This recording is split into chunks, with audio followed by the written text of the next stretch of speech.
Formation Lunch, otherwise known as Evil!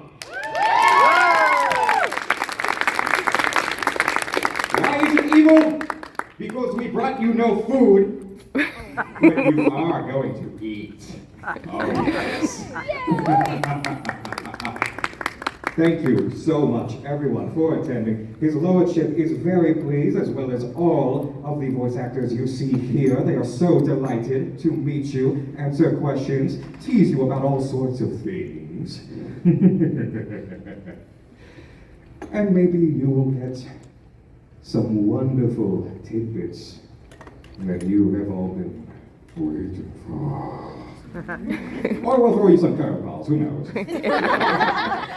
Now we will, of course, have a Q&A section. At the end, you must be patient a little bit longer as we go ahead and go through our proceedings because there is an order that we must follow. As I'm sure you understand, His Lordship does like order. He likes a job well done. So we are going to do our job very, very well.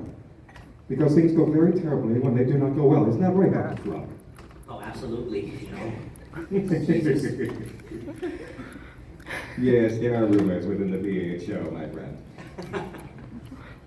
But, without further ado, let me go ahead and do some proper introductions. Over here, as Gilo Yadiam.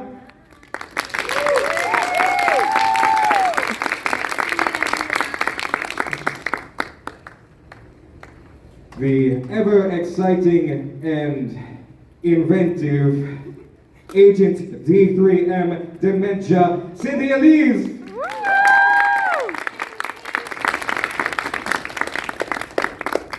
The genuinely inventive and industrious Dr. Flug.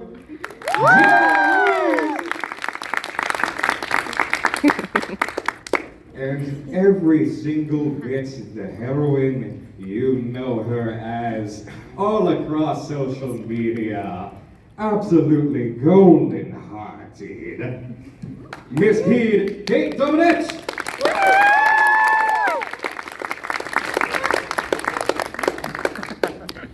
Oh, but wait. No, we're not completely right. We saved the best for last, don't we? Eliminatorial, the Black Hat, and your showrunner.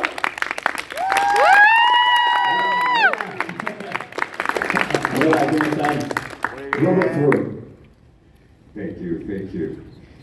So, this is the part where some banter may occur, which is always fun for everyone.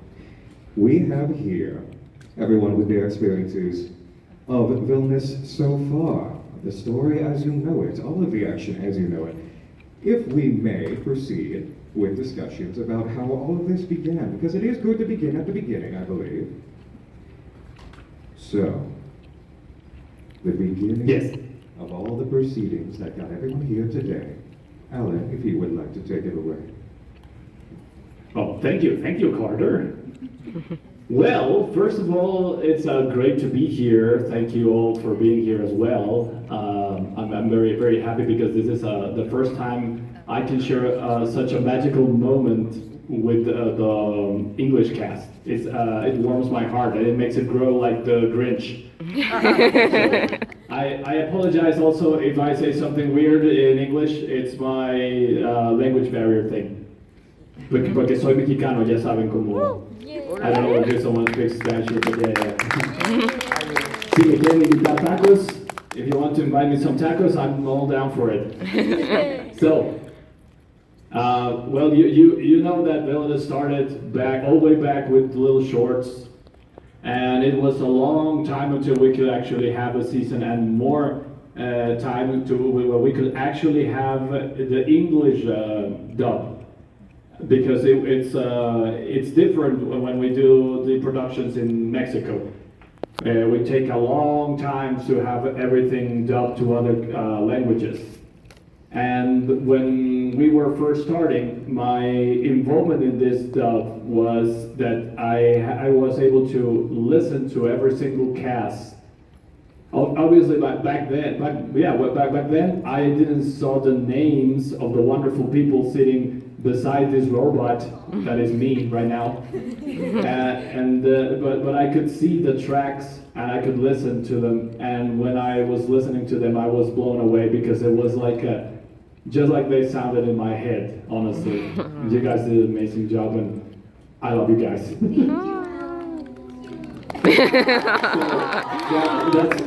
It's amazing. I'm always very happy to listen to the episodes in English because it's like I don't know, it's so magical to me. So but back when we were doing the season 1. We kind of like have this creative letters that we send to everyone who collaborates with the project, and I think you guys nailed it. I don't know if you ever got that, but you nailed it. I would like to hear everyone's experience of how they managed to get the characters so well acted and because you made it yours. It's amazing. So please, I don't know who wants to start first, but yeah. Well. I mean, I'm sorry, Jefecito. I do apologize. But man, my experience was absolutely wonderful, to be honest with you. I got the pleasure of joining VOA Studios. And hey, give it up for VOA Studios. Come on. They basically told me about Dr. Flux traits, and I just gave it my best shot. They made it very, very easy for me. Everybody from Andres, Nico, Chen, Jose, even Cindy, Yenny, everybody made the process super, super easy. And you know, it's a character that's super easy to like fall in love with, especially like Alan as well. The initial meeting, I'm Puerto Rican, so basically, wait, where's it? There you go. I see a little Puerto Rican right there. Yeah. So basically, it was very awesome for me to be able to represent my culture, you know, in there with the little jefecitos, you know, and stuff like that. So Alan basically gave me the freedom of putting that into the essence of the character. So it was just such a fun process being able to like fill in the shoes of the great Pepe Toño Macias for like the official Spanish dub, which is amazing. I grew up with him, watching him as James from like Team Rocket or Memes, or however you want to call it. Deadpool as well for Spanish, so it was a very amazing and memorable experience that, in my personal aspect, it definitely has changed my life for the better, so it was awesome.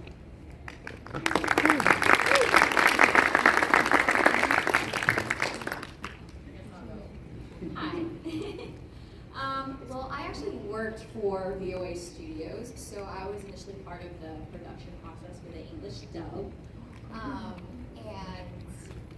before I got thrown into the fire for Dementia, Gian was actually one of our newer actors that came in. Not like new in acting in general, but you know, he had just switched with Miami and everything like that. He was so talented. And I was like, you know what?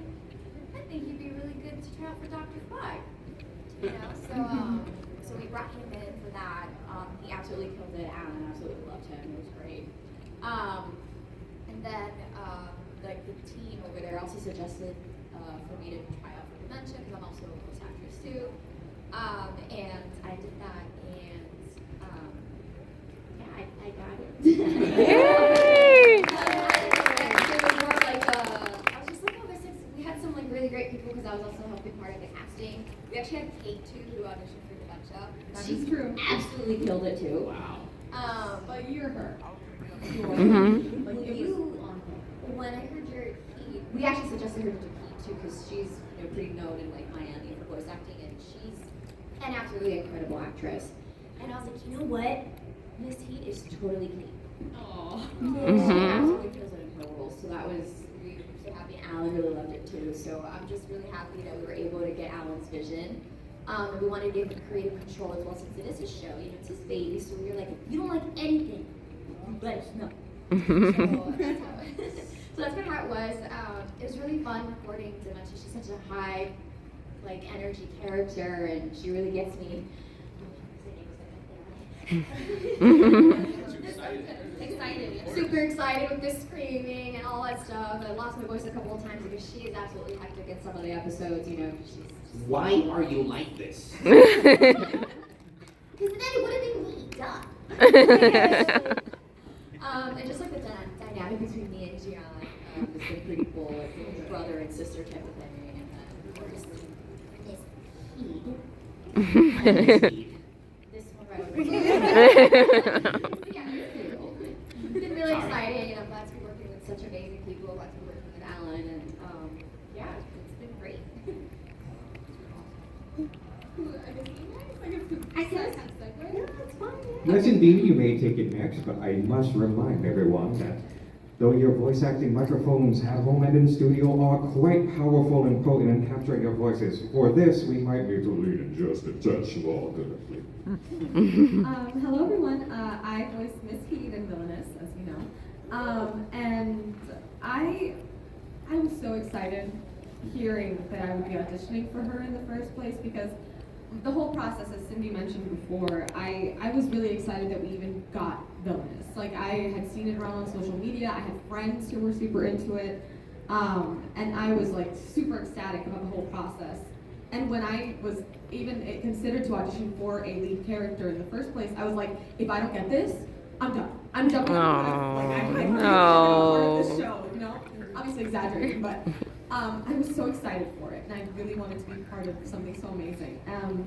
So then, when that didn't see through, and I was considered for Miss Heed, I was like, hold on, like, I know this character, like, I've seen her, like, everywhere by this point. Like, I have friends who are obsessed with her. I had friends who did, like, fan cast voices for her and did, like, fan dubs of her. So I was like, that's so, bless you.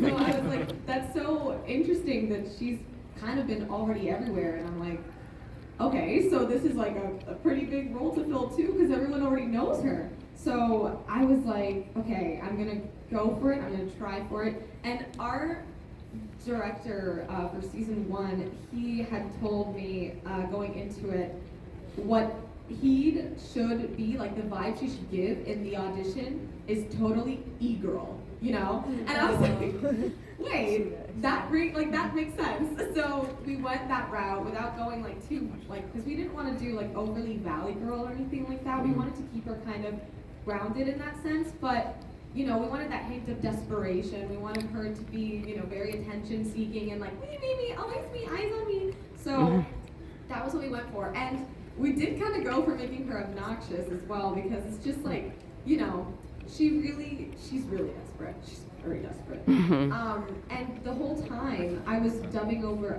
Christina Hernandez's voice, which is, if you know her, she is legendary. She's amazing. She has done so many amazing works in Latin America, and just she's great. And from what I hear of her as a person, she's also great. And I was honored to even be filling in the shoes as her English counterpart as Miss Heed, because I was like, wow, those are big shoes to fill. So every line we treated with such tender care, and we really wanted to do justice to every single line and every single emotion, because Heed is a roller coaster of emotions. So that was really fun, and I was really grateful that they took the time with me, and they treated me with such patience. And that's what really shone through in the end. And it's thanks to the people at VOA. It's thanks to Cindy, Jose, Nico, Andres, everyone who helped part of that process. And to be acting alongside such amazing actors is also just a dream. Just a dream. Like, thank you, Alan, for making this show. Thank you for making this happen. And thank you guys for all being here too. Like, it's amazing. Thank you.